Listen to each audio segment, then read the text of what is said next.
Hello बच्चों, I am Sonam Singh, your biology and physics mentor. बच्चे, आज मैं आपको बताती हूँ कि आप कैसे सीयूटी यूजी 2027 केमिस्ट्री में अच्छे से स्कोर कर सकते हैं, है ना। 250 आउट ऑफ 250 का अच्छे से स्कोर कैसे करें, ठीक है। तो लास्ट 6 मंथ की आपकी जो स्ट्रेटेजी होनी चाहिए आपके सीयूटी 27 के लिए, वो मैं आपको स्टेप बाय स्टेप बताती हूँ, ठीक है। तो होपफुली आपने मेरी प्रीवियस वीडियो जो होगी बेटा वो देख ली होगी, तो आपको पता चल गया होगा कि क्लास 12 का सिलेबस जो है आपके सीयूटी यूजी 2027 में पूछा जा रहा है, ठीक है। ओके, तो टोटल 10 चैप्टर्स आपके हैं, उन 10 चैप्टर्स को हम समझते हैं, ठीक है। सबसे पहले ये समझिए, आप फर्स्ट मंथ में फिजिकल केमिस्ट्री जो है उसको कंप्लीट कर लीजिए, जिसमें आपका सॉल्यूशन आता है, इलेक्ट्रोकेमिस्ट्री आता है, केमिकल काइनेटिक्स आता है, ठीक है। ये वो चैप्टर्स हैं जहां से आपसे न्यूमेरिकल बेस्ड क्वेश्चन जो है वो पूछे जाएंगे, जिसमें आपको फॉर्मूले जो होंगे याद रखने होंगे, ठीक है। उन फॉर्मूले को कैसे यूज करना है वो आपको पता होना चाहिए, ठीक है बेटा। यहाँ पे क्या है, फॉर्मुलेज जो है उस पर फोकस करिए, कंसेप्ट बेस्ड पढ़िए, किसी भी टॉपिक को पढ़िए, ठीक है। कॉलिगेटिव प्रॉपर्टीज को पढ़िए, रॉल्स लॉ को पढ़िए, ठीक है। यहाँ पे नोस्ट इक्वेशन को पढ़िए, यहाँ पे ऑर्डर ऑफ काइनेटिक्स पढ़िए, कोई भी टॉपिक पढ़िए उसको बहुत कंसेप्चुअली पढ़िए, ठीक है। उसके बाद न्यूमेरिकल प्रैक्टिस करिए, ठीक है, क्योंकि यहाँ से न्यूमेरिकल बेस्ड क्वेश्चन आएंगे, इसलिए फिजिकल केमिस्ट्री है तो आपको न्यूमेरिकल की प्रैक्टिस करनी है, ठीक है। डेली आप 30 to 40 एमसीक्यूज करेंगे, जो भी टॉपिक आप पढ़ेंगे, जो भी चैप्टर आप कंप्लीट करेंगे उससे रिलेटेड इतने क्वेश्चंस जो है आपको पर डे करनी है, ठीक है। फिर आपके सेकेंड मंथ की बात करिए, जिसमें आप इनऑर्गेनिक को टारगेट करिए, इनऑर्गेनिक केमिस्ट्री, ठीक है, ठीक है। ये जो है फिजिकल केमिस्ट्री ऑर्गेनिक केमिस्ट्री के अकॉर्डिंग जो है उसके कंपैरिजन में काफी इजी है, जिसमें आपका डीएनए ब्लॉक का एलिमेंट्स आता है, कोऑर्डिनेट कंपाउंड्स आते हैं, पीरियोडिक ट्रेन जो है इंपॉर्टेंट जो होता है वो रिएक्शंस आपको याद होनी चाहिए। ये लेंथेनॉइड कॉन्ट्रैक्शन हो गया, इसमें जो डीएनए ब्लॉक में जो भी प्रॉपर्टीज होती हैं वो आपको पता होना चाहिए, आईयूपीएक नेम जो है वो आपको आना चाहिए। तो ये जो इंपॉर्टेंट टॉपिक्स है आपको आने चाहिए, इस पूरे जो चैप्टर्स है उसको इस तरीके से कवर अप करिएगा, ठीक है।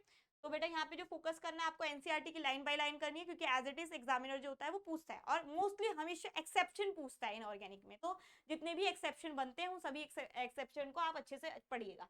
फैक्चुअल एमसीक्यूज जितने भी बनते हैं उससे रिलेटेड उन सभी को करिएगा। डेली 40 to 50 एमसीक्यूज जो है आपको इनऑर्गेनिक से करने ही करने हैं, तभी आपको समझ में आएगा कौन से टॉपिक्स जो है, कौन सी लाइन जो होती है वो मल्टीपल टाइम रिपीट हो रही है। और पीवाईक्यूज जरूर करिएगा, वहां से आपका एनालिसिस होगी किस टाइप के क्वेश्चन जो होते हैं किस टॉपिक से पूछे जा रहे हैं, ठीक है। फिर उसके बाद आपका मंथ 3, जिसमें आपको ऑर्गेनिक केमिस्ट्री अच्छे से करनी है। जब भी आप ऑर्गेनिक केमिस्ट्री अच्छे से करने जाए, सबसे पहले क्लास 11 की जनरल ऑर्गेनिक केमिस्ट्री जो है उसको अच्छे से कर लीजिए, जिसमें आपको न्यूक्लियोफाइल इलेक्ट्रोफाइल क्या होता है ये पता चल जाए, एडिशन रिएक्शन, एलिमिनेशन रिएक्शन हो गई, सब्स्टिट्यूशन रिएक्शन हो गई, ये सब पता होना चाहिए। तभी आप जो है क्लास 12 की ऑर्गेनिक को समझ पाएंगे, जिसमें आपका चैप्टर जो है हेलो एल्केन्स, हेलो एरीन्स है, अल्कोहल, फिनॉल, ईथर है, ठीक है, रीमन टीमन, जो भी रिएक्शंस होती है वो सारी आपको याद रखनी है। Name reaction is very very important in सभी चैप्टर्स में, aldehyde, ketone and carboxylic acid, ठीक है। इसमें क्या करना है, जितनी भी रिएक्शंस है, नेम रिएक्शंस है, कॉल्बे हो गई आपकी, रीमन टीमन हो गई, ठीक है, बहुत सारी रिएक्शंस है, उन सभी रिएक्शंस को अच्छे से कर लेना है, ठीक है। मैकेनिज्म, क्या मैकेनिज्म है उसको भी देखिएगा, कौन अटैक करता है, ठीक है, रिएक्टेंट क्या है, सबस्ट्रेट क्या है, रिएजेंट क्या यूज कराइए, ये सारी चीजें आपको अच्छे से याद रखनी, कन्वर्जन देखना है इससे क्या बन रहा है, ठीक है। ओके, तो यहाँ पे भी डेली 40 to 50 एमसीक्यूज जो होते हैं पर डे आपको लगाने ही लगाने हैं, ठीक है बेटा। फिर उसके बाद आपका 4 मंथ आ गया, जिसमें आपका ऑर्गेनिक केमिस्ट्री का पार्ट 2 प्लस बायोमोलिक्यूल्स आता है, जिसमें आप अमीन्स करते हैं, ठीक है। बायोकेमिकल्स आपका पॉलीमर्स हो गया, ठीक है। केमिस्ट्री इन एवरीडे लाइफ जो है आपका बेटा ये डिलीटेड है, ठीक है। ये जो है ये 2 चैप्टर्स जो है ये आपके डिलीटेड है, ठीक है। तो ये आपको पता होना चाहिए, ये 2 चैप्टर्स जो है आपके डिलीटेड है, अमीन्स और बायोमोलिक्यूल्स की जो है वो आ रहे हैं, तो आपको फोकस इसके लिए क्या करना है, एनसीईआरटी को करना है। यहाँ से आपसे पूछता है अमीन्स में बेसिक कौन है यहाँ पे ज्यादा, ठीक है। तो ओके, यहाँ पे बेसिक नेचर जो है उसकी जो रिएक्टिविटी है उसको पूछता है, उसको जरूर अच्छे से करिएगा, मोस्टली अमीन्स के लिए होता है, ठीक है। तो रिएक्शन जो है बेस्ड क्वेश्चन जो है वो भी आपसे पूछे जाते हैं। यहाँ पे जब इनिशियली आप पीवाईक्यूज लगाना स्टार्ट करेंगे तो चैप्टर वाइज जो है पीवाईक्यूज लगाइएगा। जब भी आप किसी चैप्टर को कंप्लीट करें तो चैप्टर वाइज उस चैप्टर के जितने भी पीवाईक्यूज हैं उन सबको जरूर करिएगा, ठीक है। चैप्टर वाइज जाना है, पूरा सिलेबस जो है वो कवर अप करके उसके बाद आपको मिक्स एमसीक्यूज लगाना है, लेकिन जब भी आप चैप्टर्स कंप्लीट करते जाएंगे उसके साथ साथ आपको चैप्टर वाइज पीवाईक्यूज जो है वो जरूर लगाने हैं, ठीक है। ओके, फिर यहाँ पे आपका मंथ 5 है, जिसमें आपको कंप्लीट रिवीजन करनी है। Week first physical chemistry, week second inorganic chemistry, जैसे स्टेप बाय स्टेप आपने पढ़ा था। वीक थर्ड ऑर्गेनिक केमिस्ट्री, ठीक है। वीक फोर्थ मिक्स रिवीजन, ठीक है, जितने भी है सभी आपको मिक्स रिवीजन जो है वो करनी है, ठीक है।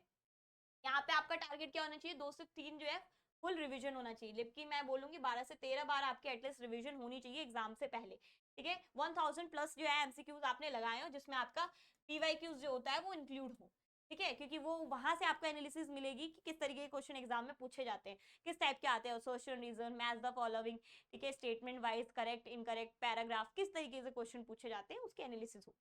चैप्टर वाइज आपको हमेशा PYQs करने हैं, ठीक है। मेंटेन एन एरर नोटबुक, इसका मतलब क्या है, जब आप रिवीजन कर लेंगे, जब आप सारे चैप्टर्स पढ़ लेंगे, रिवीजन कर लेंगे, नॉर्मल MCQs लगा लेंगे, PYQs लगा लेंगे, तब जब आप टेस्ट देने के लिए जाएंगे, ठीक है, जब आप टेस्ट देंगे चैप्टर वाइज, तब आपको क्या पता चलेगा, ये पता चलेगा कि कौन सा टॉपिक और कौन से जो कहाँ पे आप जो है कंसेप्ट बेस्ड जो है टॉपिक्स आपको नहीं समझ में आ रहे हैं, फॉर्मूलाज का यूज करना नहीं आ रहा, न्यूमेरिकल्स नहीं हो रहे हैं, कौन सी रिएक्शन नहीं आ रही है, ये सारी चीजें जो है, कौन सा ट्रेंड आपको याद नहीं है, ये सारी चीजें आपको कब समझ में आएंगी, जब आप टेस्ट देंगे, ठीक है। जब आप टेस्ट देंगे तो आप एनालिसिस करेंगे, ठीक है, एक नोटबुक में आपकी, जिसमें आप लिखेंगे कि मेरे जो किस किस टॉपिक से मैंने जो है क्वेश्चंस गलत करे हैं, किस किस टॉपिक से मुझे अभी जो क्वेश्चंस है वो समझ में नहीं आ रहे, उस टॉपिक को, उस फॉर्मूले को, ठीक है, उस न्यूमेरिकल को वहां पे लिखना है, उसको टिक करना है, और जब नेक्स्ट टाइम आप जब रिवीजन करें, आप हमेशा कोशिश करें कि उन टॉपिक्स पे आप ज्यादा ध्यान दें, क्योंकि जो गलतियां आप यहाँ पे करेंगे वही आपके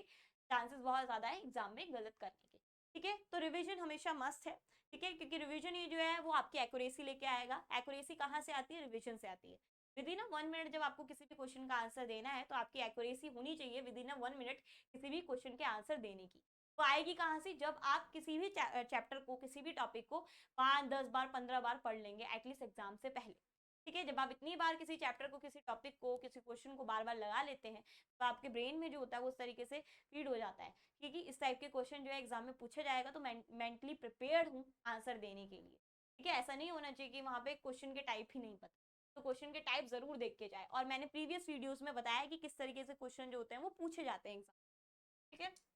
फिर यहाँ पे देखो, लास्ट 6 मंथ जो है इसमें मॉक टेस्ट पेपर फेज आता है, जिसमें आपको फुल सिलेबस रिवीजन करना है और मॉक टेस्ट देते रहना है एवरी 2 डेज इनिशियली, ठीक है। हर 2 दिन बाद आपको मॉक टेस्ट देना है, वो भी फुल मॉक टेस्ट, जिसमें आपके 50 क्वेश्चंस होंगे, वो 50 के 50 क्वेश्चन आपके पूरे के पूरे 10 चैप्टर्स से होंगे, जिसमें सारे चैप्टर्स इंक्लूड होंगे, ठीक है। देन 1 मॉक टेस्ट जो होगा वो डेली देना है, ठीक है। फिर उसके बाद आपको डेली एक एक मॉक टेस्ट देना स्टार्ट करना है।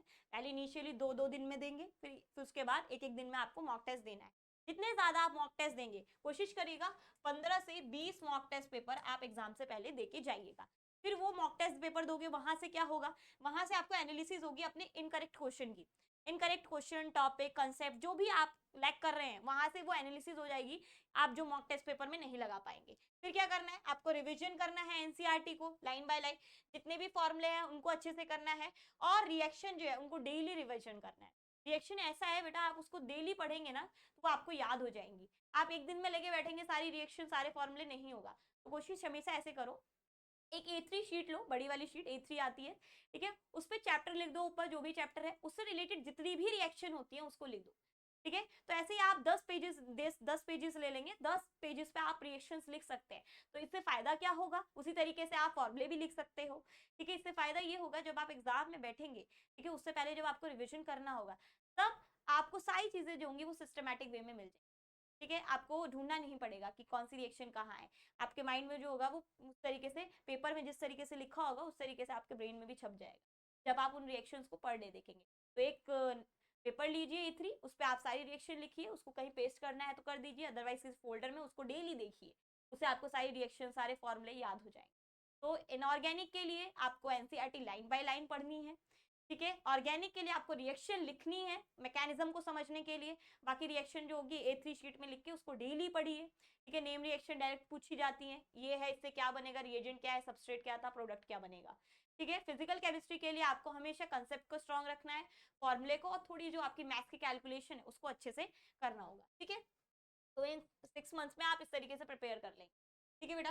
तो टास्क क्या होना चाहिए, कंसेप्ट बेस आपको एनसीईआरटी पढ़नी है, उस एनसीईआरटी में जो भी टॉपिक पढ़े, जो भी चैप्टर पढ़े, उससे रिलेटेड आपको एमसीक्यूज करने हैं, फिर उसी से रिलेटेड आपको पीवाईक्यूज करने हैं, सो दैट आपको पता चले आपके एग्जाम में कैसे क्वेश्चंस आए हैं। 2022 से लेकर 2026 तक के जितने भी क्वेश्चन है वो सारे आपको करने हैं। फिर वहां से आपको रिविजन करना है दोबारा, और जितने भी आपके एरर हुए हैं, जितने भी आपकी मिस्टेक्स है, उनको एनालिसिस करना है, एनालिसिस करके उनको सिर्फ रिवाइज करना है जब भी आप रिवीजन करने जाएंगे। तो रिवीजन इन चीजों की ज्यादा होनी चाहिए, क्योंकि लास्ट 6 मंथ में आपको पता चल गया कौन कौन से टॉपिक्स जो है आप गलत कर रहे हैं, ठीक है। तो इस तरीके से आप अपना जो टाइम ड्यूरेशन है वो दे सकते हो 3.5 आवर पर डे केमिस्ट्री के लिए, ठीक है। तो यहाँ पे दे रखा है बेटा फिजिकल केमिस्ट्री के लिए आपको फॉर्मूले पे फोकस करना है, कंसेप्ट पे फोकस करना है और न्यूमेरिकल्स करने ही करने हैं और पीवाईक्यूज करना है। पीवाईक्यूज इज मस्ट, क्योंकि ये जब तीनों चीजें आप कर लेंगे तब आपको पता चलेगा किस तरीके से क्वेश्चन जो है एग्जाम में पूछे जा रहे हैं। फिर आपको ऑर्गेनिक के लिए एनसीईआरटी, ठीक है, वेरी इंपॉर्टेंट, टेबल्स ट्रेंड, जितने भी टेबल्स है ट्रेंड है वो आपको याद होने चाहिए, ठीक है, इलेक्ट्रॉनिक कॉन्फ़िगरेशन सब याद होना चाहिए, एमसीक्यूज करने और पीवाईक्यूज लगाने हैं, ठीक है। रिएक्शन बहुत इंपॉर्टेंट है, रिएक्शन मैप बनाएंगे आप किसमें, इनऑर्गेनिक में, ठीक है। फिर एनसीईआरटी पढ़ेंगे और कन्वर्जन जो होता है क्वेश्चन का, ऐसे बहुत सारे क्वेश्चन है जिनमें कन्वर्जन पूछा जाता है, उस तरीके के क्वेश्चन की प्रैक्टिस भी आपको करनी है और वो कहाँ से मिलेगी, पीवाईक्यू से, ठीक है। तो इस तरीके से आपको पढ़ना है, ठीक है। तो आपको क्या करना है, लास्ट में आपको बता देती हूँ कि लास्ट 6 मंथ में आपको पूरा का पूरा सिलेबस कंप्लीट रिवीजन करना है, ठीक है, कंप्लीट करना है प्लस रिवीजन करना है एटलीस्ट 2 टाइम। फिर उसके बाद आप मल्टीपल टाइम, जितना ज्यादा आपके पास टाइम है उतना ज्यादा रिवीजन आप कर सकते हैं। कोशिश करिए 1000 2000 प्लस क्वेश्चन जो है आप लगा के जाइए। कंसेप्ट बेस पढ़िए केमिस्ट्री, ठीक है, इनऑर्गेनिक, ऑर्गेनिक, फिजिकल तीनों, ठीक है बेटा। तो इस तरीके से आप कर सकते हैं और मॉक टेस्ट पेपर जरूर लगा के जाइएगा। सारा पढ़ने के बाद पीवाईक्यूज करने के बाद मॉक टेस्ट आपको लगा के जाना है, क्योंकि मॉक टेस्ट उस तरीके से प्रिपेयर होगा जिस तरीके से आपको एग्जाम में पेपर देना है। 50 क्वेश्चन आएंगे, 60 मिनट्स मिलेंगे और वहां पे हर टाइप के क्वेश्चन देखने को मिलेंगे, तो आप मेंटली प्रिपेयर रहेंगे कि एग्जाम में कैसे करना।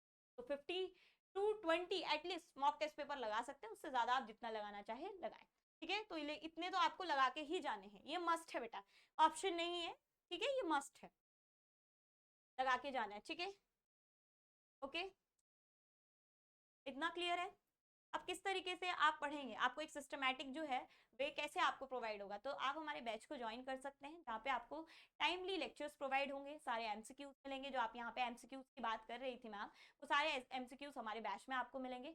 अब प्ले स्टोर पे जाइए, बेसिक शिक्षा ऐप को डाउनलोड करिए, वहाँ से आप हमारे वरदान बैच को ज्वाइन कर सकते हैं, ठीक है बेटा। और अपनी केमिस्ट्री की जो प्रिपरेशन है सीयूटी यूजी 2027 की, वो हमारे साथ शुरू कर सकते हैं, ठीक है। हमारे जितने भी केमिस्ट्री के स्पेशलिस्ट हैं वो आपको फिजिकल, ऑर्गेनिक, इनऑर्गेनिक तीनों बहुत अच्छे से पढ़ाएंगे। आपको लेक्चर प्रोवाइड होगा, लेक्चर के साथ साथ आपको हर एक लेक्चर का जो भी आपको पढ़ाया गया उससे रिलेटेड डीपीपी मिलेगी, जिसमें आपके क्वेश्चंस होंगे, ठीक है, जो आपके एमसीक्यू मैम बोल रही थी वो, ठीक है। और आपको टेस्ट सीरीज प्रैक्टिस शीट में 50-50 क्वेश्चन जैसे एग्जाम में पूछे जाते हैं उस तरीके से क्वेश्चन आपको प्रोवाइड होगा। तो जो आप सोच रहे थे कि किस तरीके से क्वेश्चन हम करें, कहाँ से करें, वो आपको हमारे बैच में जो होगा वो प्रोवाइड किया जाए, ठीक है बेटा। तो जल्दी से जाइए प्ले स्टोर से हमारी बेसिक शिक्षा ऐप को डाउनलोड करिए, वहाँ से हमारे वरदान बैच को ज्वाइन और अपनी प्रिपरेशन को और भी बेहतरीन बनाइए। Thank you.